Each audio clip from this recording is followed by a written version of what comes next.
juna. Ciyarwa gaba ɗaya a musulunci abu ne wanda yake alkur'ani ya faɗa a cikin ayoyi da yawa, yana kwaɗaitar da wato ciyarwa a cikin watan ramadana, yana faɗin falalan da Allah ya tanada ga masu ciyarwa a cikin watan ramadana. To amma idan aka ce a cikin musulunci gaba ɗaya, amma idan aka ce ga ramadana ya shigo, to ramadana gaba ɗayan shi wata ne na ciyarwa,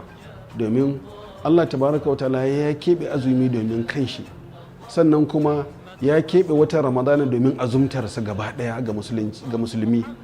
To kuma manzo sallallahu alaihi wasallama ya faɗi a cikin hadisi sahihi wanda yake cewa wanda ya ciyar da mai azumi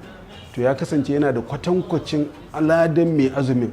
ba tare da an tawaye ma mai azumin wani abu daga ladansa ba. Kenan kaga duk wanda ya ciyar da wanda ya azumi a cikin watan ramadana yana da ladan wanda ya azumi na watan ramadana. To kuma manzo sallallahu alaihi wasallama lokacin da ya fi kowane lokaci kyauta shine a cikin watan ramadan, a lokacin da mala'ika jibril ke saukowa ya haɗu da shi su rika darasi na alkur'ani, suna karatun alkur'ani a kowane dare.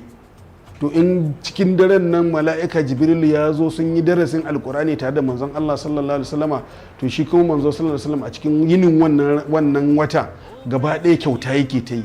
kuma ya fi yin kyauta yadda ka san yadda iska ke tafiya haka hannun manzo sallallahu alaihi wasallam ke tafiya da kyauta a goma.